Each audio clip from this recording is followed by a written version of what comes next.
Bonjour à tous. Alors, donc moi je m'appelle Gabriel et je vais vous présenter Posthumanoir comme le nom l'indique.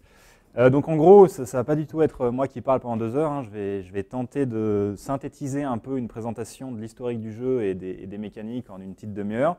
Et après, le but, c'est que donc, vous jouiez. Donc je vous préviens, comme ça vous anticipez. Donc Posthumanoir est un jeu qui se joue essentiellement à 2 pour l'instant, sur Internet. Alors le réseau local bloque notre serveur de jeu, donc vous jouerez à 2 sur un même ordi. Donc pendant la phase de jeu, il faudra que vous formiez des couples afin de vous affronter. Je vous le dis dès maintenant, comme ça pendant que je parle, vous pouvez réfléchir avec qui je vais me mettre. Voilà.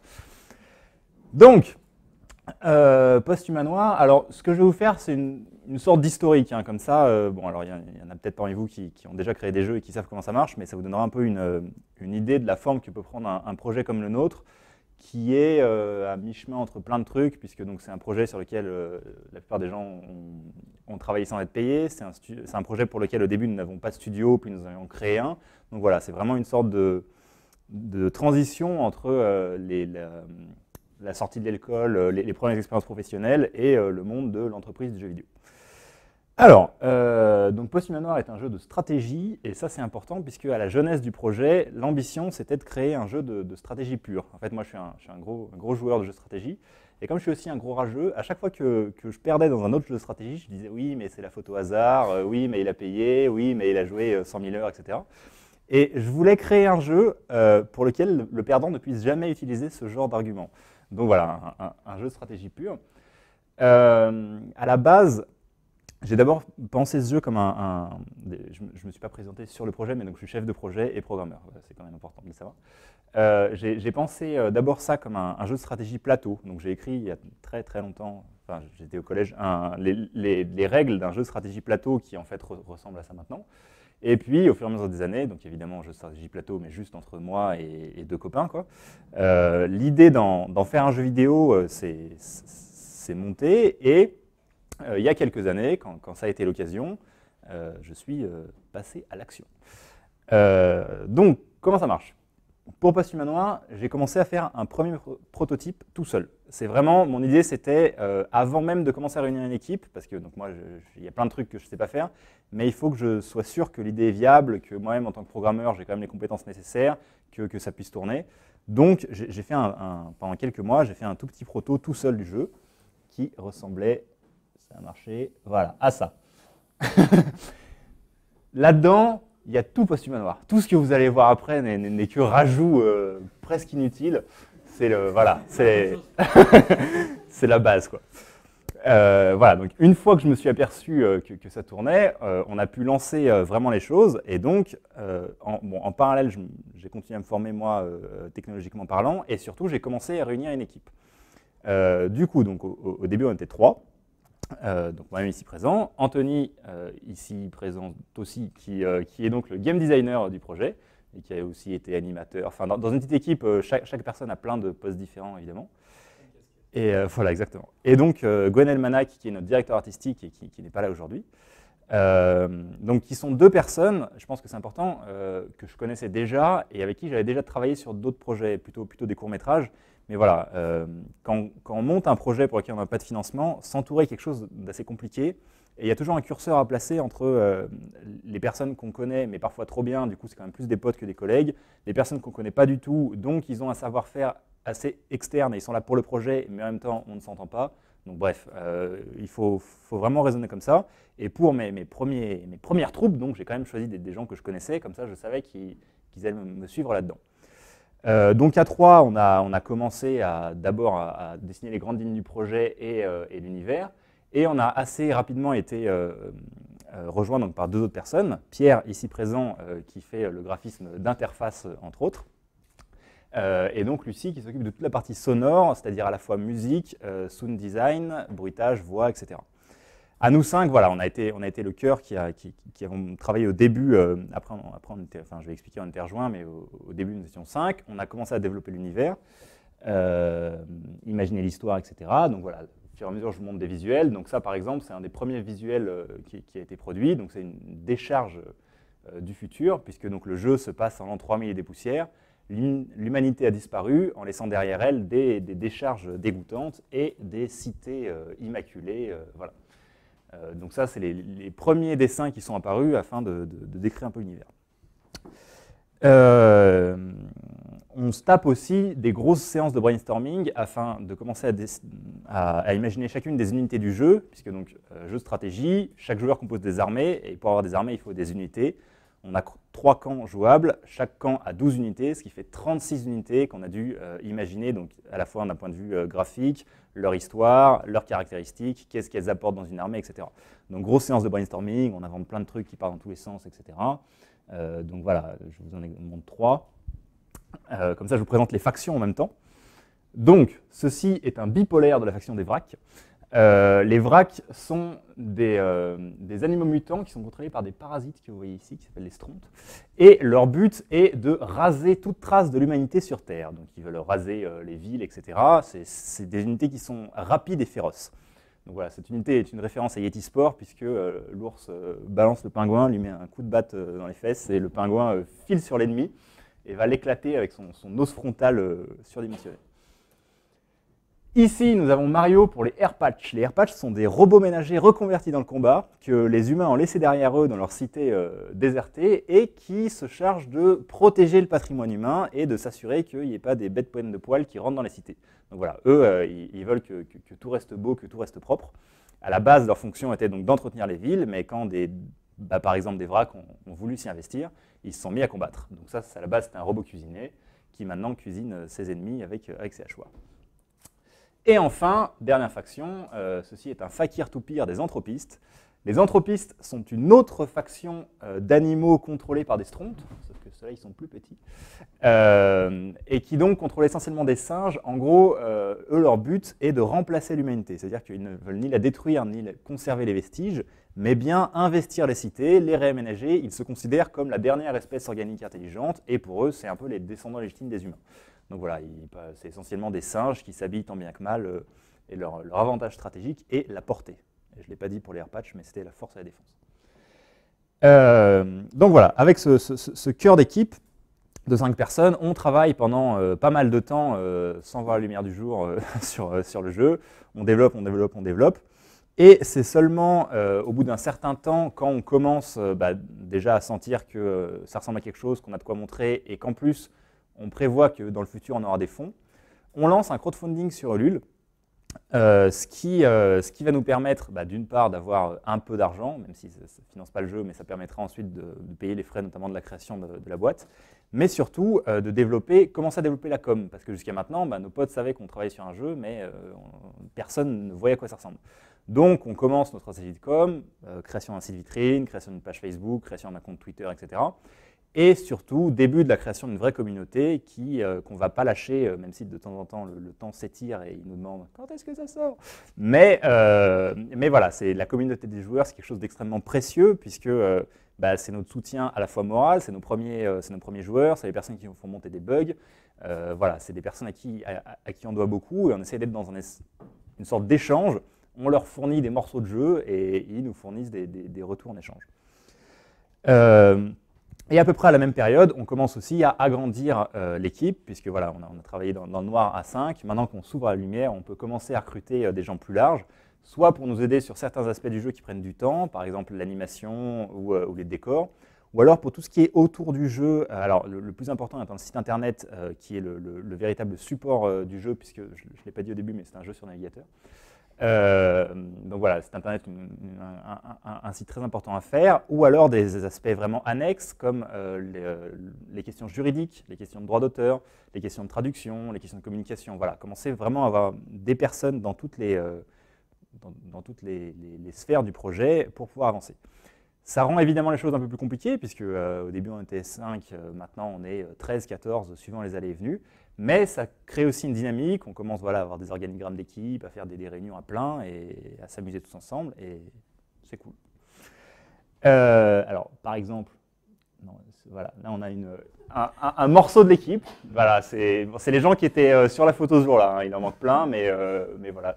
J'aime bien cette photo parce qu'elle a été beaucoup détournée en interne, souvent les visages étaient remplacés par toutes sortes de trucs. Voilà. En mai 2014, il y a donc un an, on monte enfin une boîte. Donc voilà, pour vous donner un peu la structure juridique de la création d'un jeu vidéo, jusqu'à présent, on était un collectif d'indépendants. En gros, on était à poil juridiquement parlant, quoi. On était juste nous et il n'y avait rien autour.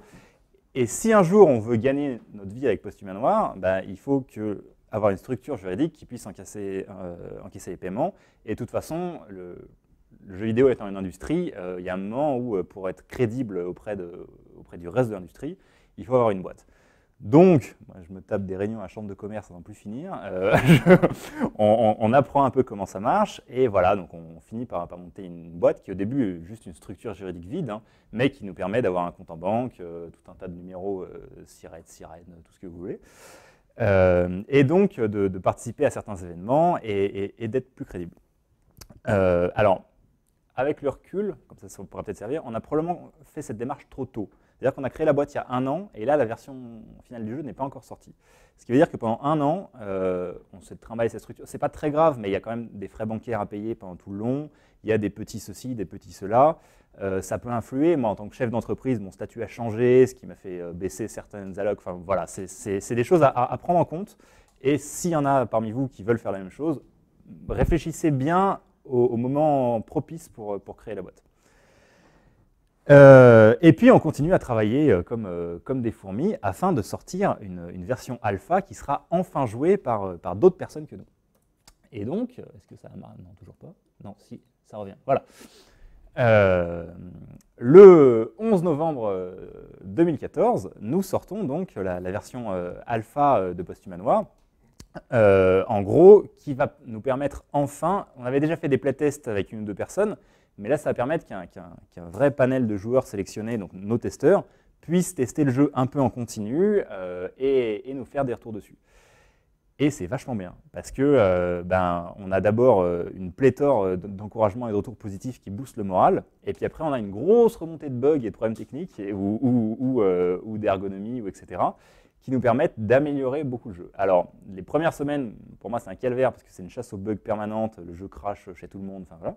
Mais progressivement, ça stabilise, et on commence à avoir des joueurs qui commencent à bien jouer, qui commencent à nous faire des remarques pertinentes sur le design du jeu, qui commencent à émettre des idées, des suggestions, à la fois sur l'équilibrage, mais aussi sur certaines mécaniques qui pourraient manquer. Alors, évidemment, on a une foule de propositions, parmi lesquelles seulement certaines sont pertinentes par rapport à notre vision du jeu, mais ces certaines pertinentes sont un plus non négligeable, et donc voilà, une phase... c'est un demi-accouchement. Le jeu n'est pas vraiment fini, mais certaines personnes ont pu le voir, et on n'a plus l'impression d'être un monstre solitaire qui développe son produit dans une cave, quoi. Voilà, les gens savent que le jeu existe. Je ne sais plus du tout où j'en suis sur mes notes. Voilà, donc l'alpha, et du coup, ce qui nous amène à peu près à aujourd'hui. Donc depuis cette sortie d'alpha, on continue à développer tout ça. Et là, actuellement, on est dans la phase toujours un peu galère de le jeu commence à être terminé, mais pas tout à fait. On travaille essentiellement sur des mécaniques communautaires. Et maintenant, le grand questionnement pour nous, c'est comment ne pas foirer le lancement officiel, quoi. Comment réussir à la fois à terminer tout ce qu'on veut terminer sans trop s'essouffler, mais aussi à développer une vraie stratégie de communication pour que quand le jeu sortira dans sa vraie version, il y ait rapidement du monde autour. Voilà, donc ça veut dire recherche de financement quand même pour essayer un peu de payer les personnes qui nous manquent ou de faire vivre tout ça. Ça veut dire réflexion sur l'équipe, ceux qui peuvent plus travailler, ceux qui au contraire peuvent arriver, des derniers recrutements, etc. Voilà, c'est un peu nos problématiques, et on espère que ça ne va pas durer 3 ans encore. Voilà. Et du coup, pour conclure tout ça, le petit bonus, c'est une vidéo que j'avais montré une fois à l'équipe, mais que j'ai améliorée. Donc c'est une vidéo qui montre, sur la musique la plus originale de montage du monde, qui montre l'évolution du prototype depuis la toute première version jusqu'à la version de l'alpha, donc quasiment la dernière. Elle a été un peu améliorée depuis, mais voilà. Hop, et c'est parti.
Voilà, comme ça vous avez un aperçu condensé.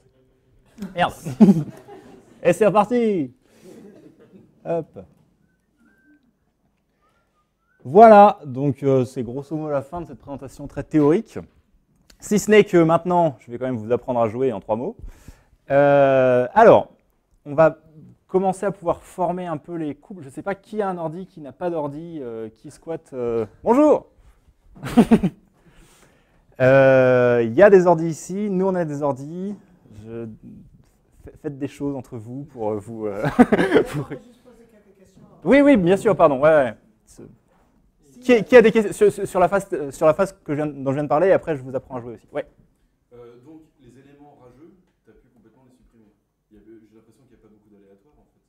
Ouais, non, il y a 0% d'aléatoire. C'est vraiment pas de hasard, pas de pay to win, pas de... Au début de chaque partie, chaque joueur commence à égalité. Les unités s'améliorent pas avec le temps.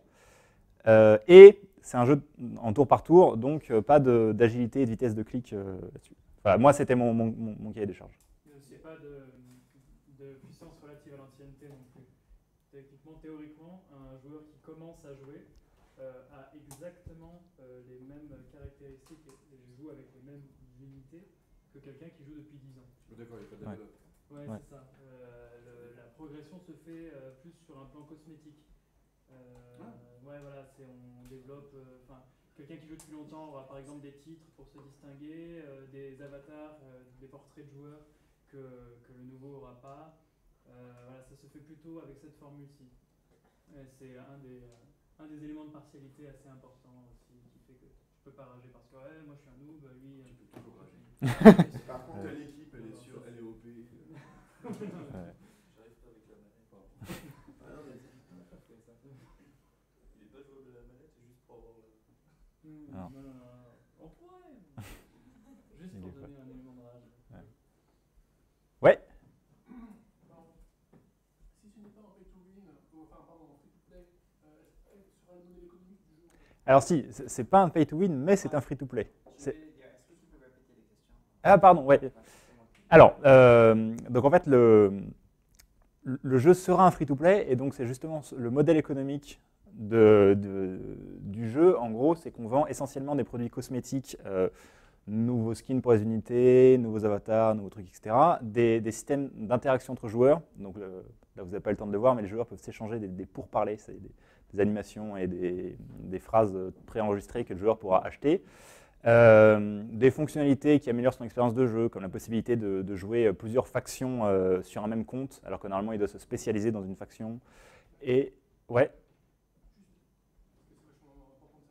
Est-ce que ce sera des séquences de jeux de course ou est-ce que c'est un monde persistant? Non, alors ce n'est pas un monde persistant. Voilà, à chaque partie, une nouvelle partie commence à 0. Ouais. Alors, en fait, au début de chaque partie, les joueurs choisissent un nombre de points de ressources qui vont leur servir à engager leurs unités. Donc de ce nombre dépend du coup à peu près la durée de la partie. En gros, il y a 3 types de points qui sont proposés. En 500, ou pour des joueurs qui savent jouer, ça dure un petit quart d'heure. Jusqu'à 1200, où ça peut facilement durer 1 heure, voire plus. Voilà. Y a-t-il d'autres questions? Est-ce que vous avez pensé à faire de l'e-sport éventuellement ou pas tout de suite?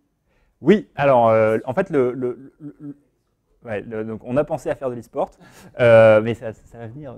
En fait, le jeu se prête assez bien à l'e-sport, justement parce qu'il n'y a pas de hasard, enfin, à cause de tout ce qu'on a dit, que c'est un jeu en 1 contre 1, et que les parties ne sont pas démesurément longues.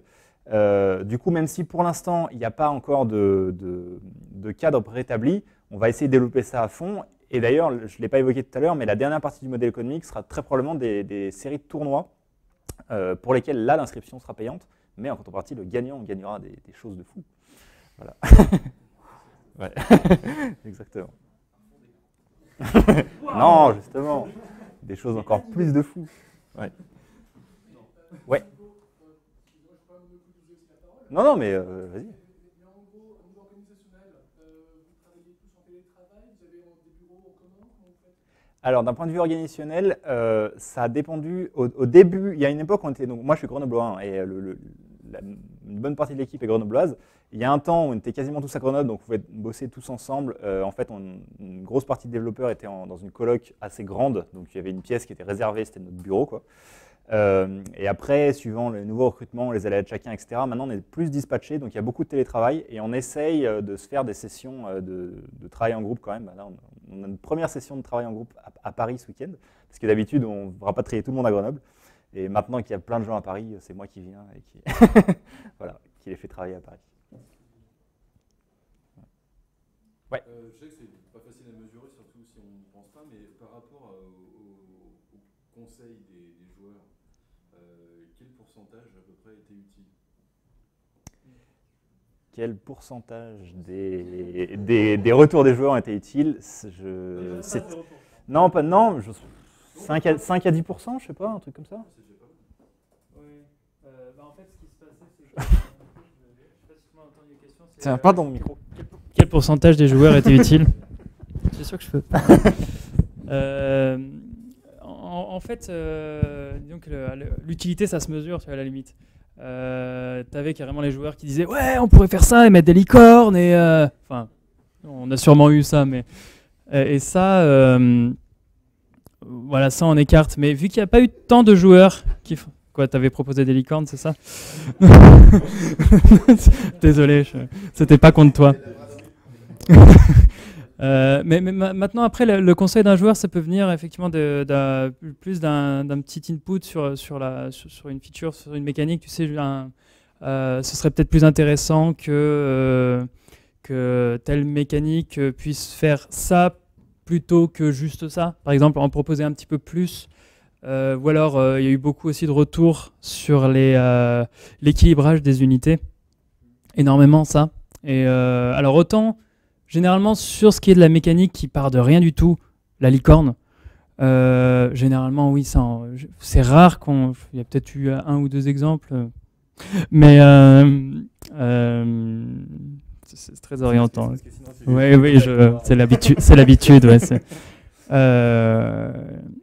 donc, quand ça part from scratch, généralement, c'est wave, comment dire, enfin, c'est dégagé, quoi. On dit, ce serait bien, parfois ce serait bien, mais ce serait un autre jeu, en fait, tout simplement. Ou alors, trop cher à développer. Parce qu'il faut repartir dans un cycle conception, intégration, test, et des itérations à partir de ça. Par contre, voilà, tout ce qui était de l'ordre de l'équilibrage, ça a très souvent été pris en compte. Si c'était pas pour changer radicalement les unités telles qu'on les ressentait, parfois c'était juste, ils nous disaient, ouais, il faudrait passer l'attaque à 10, la défense à temps, à X. Au final, c'était plus une atmosphère. On disait, bon, il y a beaucoup qui ragent contre telle unité. Il y a beaucoup qui disent que celle-ci elle est trop faible. Et en fait, ça a servi de base à beaucoup de retours qu'on a fait à partir des remontées des joueurs, quoi. Ça a été principalement à partir de choses qui existaient déjà et qui proposaient des petites améliorations. Mais du coup, 10%, je pense que ouais, peut-être parfois un peu plus. Ouais, en fait, pour l'équilibrage, beaucoup de remarques étaient utiles. Après, pour l'introduction de nouvelles mécaniques, c'était souvent, voilà, comme le dit Anthony, en fait, certaines mécaniques n'étaient pas forcément stupides, mais c'était un autre jeu. C'est juste pas ce qu'on voulait faire, quoi. Et certains joueurs disaient vraiment, ouais, mais ce serait bien qu'on puisse faire ceci ou cela, etc. Ouais, voilà, exactement. Après, des fois, il y a des entre-deux. Il y a eu une ou deux trucs. Pareil, je pense que le meilleur exemple que j'ai, c'est qui commence à jouer. Voilà, parce que du coup, certains se souviennent. Ouais, voilà, exactement. À la base, c'était un des rares trucs de rapidité. Le premier qui composait son armée, avait fini de composer son armée, commençait. Les gens n'étaient pas trop chauds. Nous, on n'avait rien trouvé de mieux. Et c'est plusieurs joueurs qui nous ont proposé plusieurs mécaniques qu'on a combinées. Et voilà. Et là, pour le coup, donc voilà, maintenant, c'est celui qui engage le plus d'unités, qui dépense le plus de ses points de ressources. Mais ça, vous comprendrez exactement ce que ça veut dire quand vous jouerez, qui commence. Voilà. Je suis d'accord. Ouais. Juste une question. Est-ce que vous avez un moyen mathématique d'équilibrer les jeux ou est-ce que tout est au feeling, essayer d'équilibrer On a un moyen mathématique, ça fait beaucoup débat entre nous avec Anthony et moi, parce que Anthony tenait absolument à avoir un moyen mathématique, alors que moi qui suis le mathématicien de la bande, je disais non, ça c'est impossible, c'est trop compliqué parce que Une unité qui va vite, par exemple, et qui a tant de points de vitesse, on ne peut pas donner un coup à ses points de vitesse, parce qu'en fait, si elle va vite et qu'elle tape fort, sa vitesse sera bien plus utile qu'une unité qui va tout aussi vite, mais qui tape pas fort. Enfin bref, il y avait des tas de règles, et moi, ça me paraissait hors de conception. Et finalement, à force de se taper dessus, voilà, on a réussi à faire un tableau avec des formules à peu près acceptables. Ouais, et du coup, on en est arrivé à un point... pas au sens, enfin juste au sens figuré, où on a à peu près réussi à établir un algorithme à peu près gigantesque, hein, où tout se passe dans un classeur Excel où tout est répertorié, où on a nos calculs qui sont faits avec une moulinette en automatique, quoi, qu'on a fait de notre côté. À partir du moment où on a établi notre algorithme, on a vu ce que ça donnait au niveau des rapports de puissance entre les unités grâce à cette les théorèmes qu'on a mis en place. On a ajusté, ça a été beaucoup de pondération en fait, entre bah ouais mais là l'attaque elle est trop forte par rapport à la vitesse ou machin. Souvent qu'en plus c'était pas les mêmes calculs parce qu'effectivement il y avait des grosses problématiques. Et du coup à partir du moment où on a pu rationaliser et avoir quelque chose qui nous semblait à peu près correct, c'est ah ouais non là il est trop fort, telle unité est trop forte par rapport à l'autre là. On va plutôt changer, pondérer d'une autre manière, c'est-à-dire avec le même calcul, mais juste en changeant une variable. Et à partir de là, ouais, on est tombé vers quelque chose. Aujourd'hui, on sait pourquoi chaque unité a les caractéristiques qu'elle a. Parce qu'on la voulait moins forte que telle unité, plus forte que telle unité, parce qu'on savait que telle caractéristique se voulait être plus pondérée qu'une autre. Et aujourd'hui, on est dans une logique au niveau de l'équilibrage. Et on sait que si jamais on faisait une nouvelle passe d'équilibrage parce que les joueurs décidaient que les joueurs rageaient en fait, parce qu'il faut forcément, bien sûr qu'on ragera même sur le nouvel équilibrage. On saura sur quel levier, parce qu'on les a mis en place. Voilà, les leviers ont été mis en place. Bon bah lui on va lui changer son attaque. Par contre il va falloir proportionnellement lui modifier une de ses autres caractéristiques pour qu'elle reste dans une zone d'intérêt, quoi. Voilà, c'est comme ça que ça se passe. Donc oui, tout est rationalisé maintenant au niveau de l'équilibrage. Et c'est chouette, c'est pratique. Oui. Une question complémentaire par rapport à ce que vient de dire Jessie, c'est que, est-ce que, je parle déjà de DLC par rapport à un jeu qui n'est pas fini, mais est-ce que justement par rapport à cet algorithme et cette pondération, vous dites que si vous voulez rajouter une faction, ce sera relativement facile grâce à ça. Alors, donc on me demande si ce sera relativement facile de rajouter une faction grâce au système d'équilibrage. Je vais répondre en deux temps. Ouais, non, mais alors, dans le premier temps, ce qui est sûr, c'est que de toute façon, il y aura des rajouts au fur et à mesure. C'est un jeu qui sera pas du tout fini lors de son lancement. On a déjà 1 million d'améliorations en tête, que ce soit les parties à plus de 1 contre 1, l'éditeur de cartes laissé au public, certains modes tournoi, etc. Donc voilà, ça effectivement, c'est un jeu qui aura des mises à jour régulières. Alors par contre, le coup de la 4e faction, c'est plutôt devenu une blague entre nous. En fait, le vrai problème, c'est pas du tout l'équilibrage. Le problème, c'est l'animation. Chaque faction a 12 unités qui ont entre 11 et 13 animations respectives chacune. Chaque animation demandant des dizaines de clips et plusieurs jours de travail. Le temps de production pour faire une faction, enfin nous, c'est vraiment une des choses qui nous a pris le plus de temps. Et en rajouter une, c'est pas moi je fais la blague à mon directeur artistique, mais c'est pas impossible en soi, mais ça demanderait énormément de travail et donc c'est pas à l'ordre du jour. Mais d'un point de vue des stats, ouais. En fait, même ça a été au moment de formaliser tout ça, pour revenir à la précédente question, l'ambition du système d'équilibrage, c'était de faire en sorte que tout soit d'une cohérence telle que si jamais on veut créer une nouvelle unité là comme ça demain, eh ben, on n'est plus qu'à lui dire, bon, bah, allez, elle a tant de caractéristiques, on lui met son prix, son attaque, sa défense, son machin, et que automatiquement, ça nous met en rapport de puissance par rapport aux autres unités, grâce à la moulinette qu'on a mis en place, justement. Et c'était complètement... on savait très bien qu'on n'allait pas le faire parce que ça se tirait une espèce de balle, quoi. Mais c'était complètement l'ambition, ouais, de faire en fonction d'une potentielle 4e faction. Si on voulait, il faudrait que ce soit possible. Ok, on est dans le thème. Oui. Combien du fait que c'est en gros le chrome, enfin la décoration, vous êtes